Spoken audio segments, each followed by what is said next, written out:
Hello dear learners, कैसे हैं आप सब। आई होप आप सब लोग बढ़िया होंगे, मज़े में होंगे। टर्म वन का रिजल्ट आपका आ चुका है एंड आई होप कि उसमें भी आपने बहुत अच्छा परफॉर्म किया होगा। जिन्होंने अच्छा परफॉर्म नहीं किया है उनके लिए अगेन टर्म टू है, बहुत बढ़िया कर सकते हैं टर्म टू में। और आज के इस वीडियो में अगेन कुछ क्वेश्चंस मैं आपके लिए लेके आया हूँ जो इम्पोर्टेंट हैं, फाइनेंशियल मैनेजमेंट से रिलेटेड हैंगे।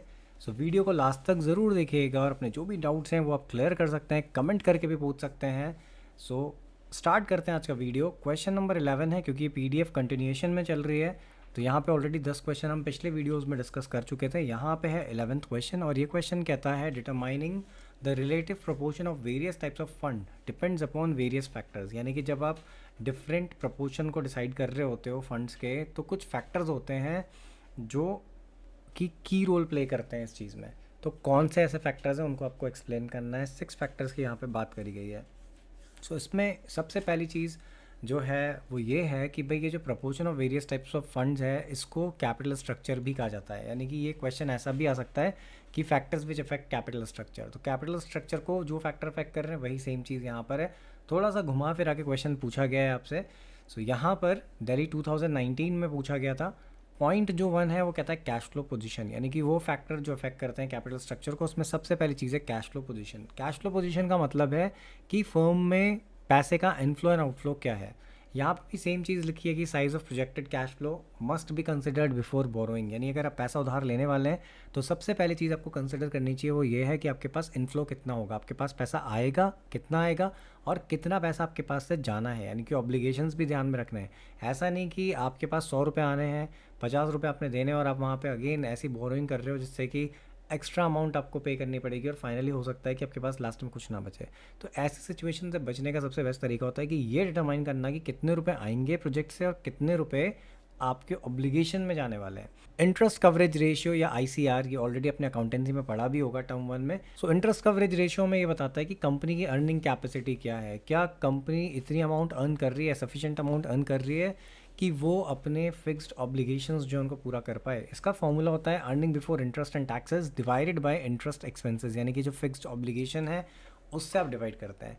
This ratio is also known as time interest earned. यानी कि ऐसे टाइम्स इंटरेस्ट अर्न भी बोला जाता है क्योंकि ये बताता है कि कितने टाइम्स आप जो है इनकम जनरेट कर रहे हो before interest and tax. Similar way में आपका जो नेक्स्ट पॉइंट है वो है आपका डेब्ट सर्विस रेशियो या डेब्ट सर्विस कवरेज रेशियो ऐसे कहा जाता है। तो ये रेशियो मेजरमेंट होता है कैश फ्लो का कि जो आपके पास अवेलेबल है क्या आप अपनी करंट जो भी डेट है उसको पूरा कर सकते हैं, उस ऑब्लिगेशन को पूरा कर पाएंगे या नहीं।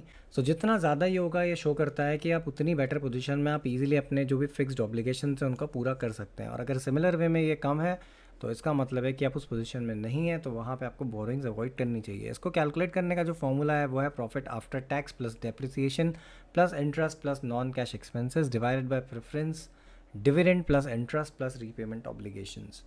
देन उसके बाद बात कर लेते हैं रिटर्न ऑन इन्वेस्टमेंट की, आरओआई। सभी को पता होगा रिटर्न ऑन इन्वेस्टमेंट क्या होता है। अगेन ये सारे वही रेशियोज हैं जो अपने अकाउंटेंसी में पढ़े हैं। सो रिटर्न ऑन इन्वेस्टमेंट का मतलब होता है कि जो भी कंपनी ने इन्वेस्टमेंट करी है उस पर किस रेट पे आपको रिटर्न मिल रहा है। यहाँ पे जो रिटर्न ऑन इन्वेस्टमेंट है अगर वो ज़्यादा है तो फिर फर्म ऑब्वियसली क्या करेगी, इक्विटी को यूज़ कर सकती है जिससे कि अर्निंग पर शेयर बढ़ जाए। और साथ ही साथ फिर इससे एक ऑप्शन और आ जाता है कंपनी के पास, वो ये कि they can later on use greater debt also, यानी कि वो बोरोइंग कर सकते हैं। देन सिमिलर वे में आपका आ जाता है next, that is cost of डेप्ट या कॉस्ट ऑफ डेट। तो यहाँ पे क्या होता है कि firm's ability to borrow at lower rate increases its capacity to employ higher डेप्ट। अब होता क्या है कि अगर फर्म इस पोजीशन में है जहाँ पर उसको लो रेट ऑफ इंटरेस्ट पे इजीली लोन्स मिल जा रहे हैं, बोरोइंग हो सकती है, तो वहाँ पे कहीं ना कहीं कंपनी जो है उस पोजीशन में होती है जहाँ पर वो ज़्यादा से ज़्यादा उधार ले सकती है। यानी कि बाहर से जो फंड्स हैं किसी और के वो यूज़ किए जा सकते हैं। देन टैक्स रेट भी बहुत इंपॉर्टेंट रोल प्ले करता है क्योंकि जो टैक्स है वो इंटरेस्ट, उसका जो इंटरेस्ट पे करना होता है वो डिडक्टेबल एक्सपेंस होता है। तो ऐसे में कहीं ना कहीं कंपनी को बेनिफिट मिलता है कि भाई जो भी टैक्स है कंपनी के ऊपर वो कम पड़ेगा, बिकॉज आप क्या करते हैं मैक्सिमम अमाउंट शो करेंगे, जो भी आपने लोन लिया है उसका इंटरेस्ट आपका लेस हो जाएगा इनकम से एंड देन फिर आपको टैक्स पे करना पड़ेगा। So higher tax rate makes डेब्ट relatively cheaper and vice versa. तो जितना ज़्यादा टैक्स रेट होगा वो जो आपकी बोरोइंग्स हैं उसको चीपर बना देता है, बिकॉज आपको क्या करना पड़ेगा, जब आप आपने बोरोइंग करी है तो लास्ट में जो अभी आपकी इनकम जनरेट हो रही है, जो भी प्रॉफिट है, उसमें से उतना इंटरेस्ट माइनस हो जाएगा और बची हुई अमाउंट पे आपको टैक्स पड़ेगा। सिमिलर वे में आपका जाता है cost of equity. Cost of equity के केस में भी यही है कि जो स्टॉक ओनर्स होते हैं वो एक्सपेक्ट करते हैं ज़्यादा रिटर्न, और कहीं ना कहीं यहाँ पे क्या होता है, रिस्क भी वो एज्यूम कर रहे होते हैं, बिकॉज अल्टीमेटली जो इक्विटी शेयर होल्डर्स हैं वो सबसे ज़्यादा रिस्क में होते हैं। तो जो कंपनी है अगर वो क्या करेगी, बोरोइंग्स बढ़ाती है, तो जो फाइनेंशियल रिस्क है इक्विटी शेयर होल्डर्स फेस कर रहे हैं वो भी क्या होता है, बढ़ जाता है। एंड अगेन कंट्रोल कंसिडरेशन जैसी चीज़ें भी आ जाती हैं। और ये बहुत सारे जो इसमें पॉइंट्स हैं वो सेम वही पॉइंट्स हैं जो इससे पहले की वीडियोस में हमने डिस्कस करे हैं। तो आपको अब तक के अगर आपने सारे वीडियोस देखें तो आपको पता चल गया होगा कि इस चैप्टर में से सबसे इंपॉर्टेंट टॉपिक्स कौन कौन से हैं। एंड स्पेशली जो भी कैपिटल स्ट्रक्चर को अफेक्ट कर रहे हैं या फिर वर्किंग कैपिटल या कैपिटल बजटिंग डिसीजंस को अफेक्ट कर रहे हैं, वो बहुत इंपॉर्टेंट टॉपिक है क्योंकि वो इसमें से फॉर श्योर आ सकता है। देन फ्लोटेशन कॉस्ट की अगर हम बात करें तो फ्लोटेशन कॉस्ट का मतलब है कि भाई जब फंड रेज करती है कंपनी, तो वो जो पैसा खर्च होता है, चाहे वो प्रोस्पेक्टस प्रिंट करवाने में हो या और चीज़ों में हो, वो सब कुछ फ्लोटेशन का पार्ट होता है। तो यहाँ पे क्या होता है कि जो कॉस्ट होती है इक्विटी की वो ज़्यादा होती है एज़ कम्पेयर टू डेप्थ, क्योंकि आप इजीली जो है बोरोइंग ले आ सकते हो नॉमिनल जो फॉर्मेलिटीज़ हैं वो फुलफ़िल करके। बट यहाँ पे अगर आपको इक्विटी चाहिए, इक्विटी के थ्रू पैसा चाहिए, तो अगेन आपको यहाँ पे फ्लोटेशन कॉस्ट भी बेयर करनी पड़ेगी। उसके अलावा रिस्क कंसिडरेशन भी बहुत इंपॉर्टेंट रोल प्ले करता है कैपिटल स्ट्रक्चर के डिटर्मिनेशन में, बिकॉज जितना यूज़ करेंगे आप डेप्ट को, उतना फाइनेंशियल रिस्क बिजनेस के लिए बढ़ जाएगा, क्योंकि आपको क्या करना पड़ेगा, फिक्स्ड ऑब्लिगेशन जो होंगे आपके ऊपर, इंटरेस्ट पेमेंट के कंडीशंस जो हैं वो क्रिएट हो जाएंगी। साथ ही साथ आपको क्या करना पड़ेगा कि जो रीपेमेंट ऑफ लोन है वो भी करना पड़ेगा, क्योंकि एक पॉइंट ऑफ टाइम के बाद तो आपको बोरोइंग रिटर्न करनी पड़ेगी। तो ये भी चीज़ें हैं जो कंसिडर करी जाती हैं।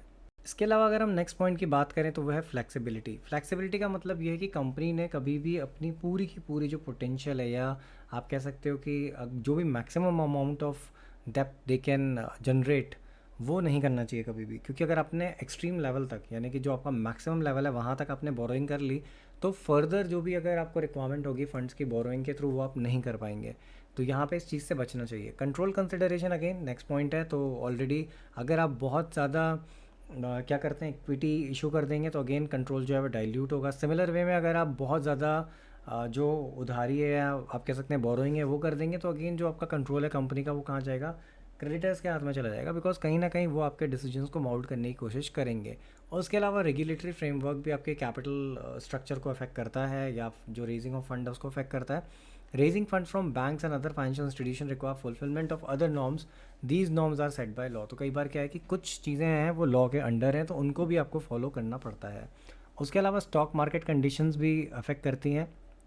स्टॉक मार्केट कंडीशन का मतलब कि मार्केट में क्या चल रहा है।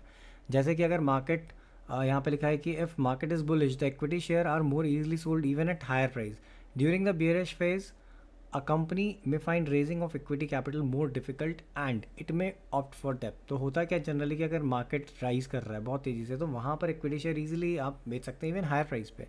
लेकिन अगर मार्केट डाउन है तो वहाँ पे फिर आपके लिए जो ऑप्शन होगा वो यही होगा कि वहाँ पे फंड रेजिंग अगर आप करना चाह रहे हैं तो it should be through borrowing. इसके अलावा जो स्ट्रक्चर होता है दूसरी कंपनीज का, या आप कह सकते हैं कंपीटिटिंग फर्म्स का, वो भी इफेक्ट करता है इसे, क्योंकि आपके जो कंपीटिटर्स हैं वो किस टाइप का कैपिटल स्ट्रक्चर यूज़ कर रहे हैं, वही आप भी कहीं ना कहीं उससे मिलता जुलता स्ट्रक्चर ही यूज़ करेंगे। तो ये भी एक टाइप से कंडीशन है जिसको कि ध्यान में रख के फिर आपकी कैपिटल स्ट्रक्चर को डिसाइड किया जाता है। सिमिलर वे में क्वेश्चन नंबर 12 है कि कैपिटल बजटिंग क्या होती है, और आपको एनी 4 फैक्टर्स जो हैं वो बताने थे जो कि फिक्स कैपिटल रिक्वायरमेंट को अफेक्ट करते हैं। तो फिक्स कैपिटल रिक्वायरमेंट वाले क्वेश्चन जो है या टॉपिक है हम ऑलरेडी पहले भी पढ़ चुके हैं, तो यहाँ पे मैं डिटेल में ज़्यादा नहीं जाऊँगा। दिल्ली 2019 में ये क्वेश्चन जो है पूछा गया था।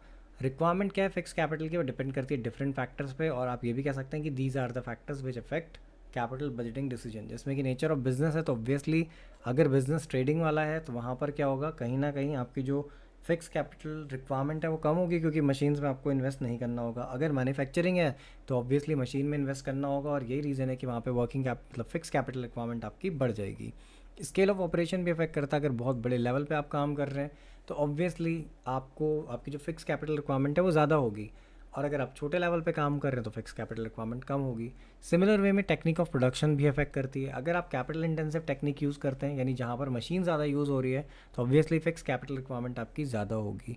और अगर आप ऐसा बिजनेस कर रहे हैं जहाँ पर आप टेक्नोलॉजी यूज़ कर रहे हैं और वो भी लेबर इंटेंसिव है, यानी मशीन्स कम यूज़ हो रही हैं, तो वहाँ पे कहीं ना कहीं आपकी जो कैपिटल रिक्वायरमेंट है वो भी कम होगी, और यही रीज़न है कि फिक्स एसेट्स में आपका जो इन्वेस्टमेंट है वो भी कम हो जाएगा। देन नेक्स्ट है आपका टेक्नोलॉजी अपग्रेडेशन। भाई अगर ऐसी इंडस्ट्री है जहाँ पे टेक्नोलॉजी बहुत जल्दी जल्दी चेंज हो रही है, तो वहाँ पे आपको फिक्स कैपिटल रिक्वायरमेंट आपकी बढ़ जाती है, क्योंकि आपको ज़्यादा से ज़्यादा जो पैसा है वो लगाना पड़ेगा मशीन्स में।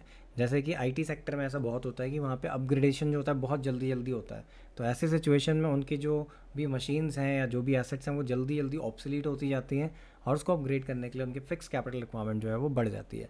उसके अलावा ग्रोथ प्रोस्पेक्ट का मतलब जिन कंपनीज़ के पास अपॉर्चुनिटीज़ अवेलेबल हैं ग्रोथ की, तो उनकी इन्वेस्टमेंट भी हायर होगी फिक्स एसेट्स में, और यही रीज़न है कि उनकी जो फिक्स कैपिटल रिक्वायरमेंट है वो बढ़ जाएगी। डाइवर्सिफिकेशन अगेन जो पॉइंट है वो ये है कि भाई अगर एक फर्म है बहुत सारी चीज़ों में ऑपरेट कर रही है, बहुत सारे टाइप के बिजनेसेस देख रही है, तो ऑब्वियसली उनकी फिक्स कैपिटल रिक्वायरमेंट भी बढ़ जाएगी।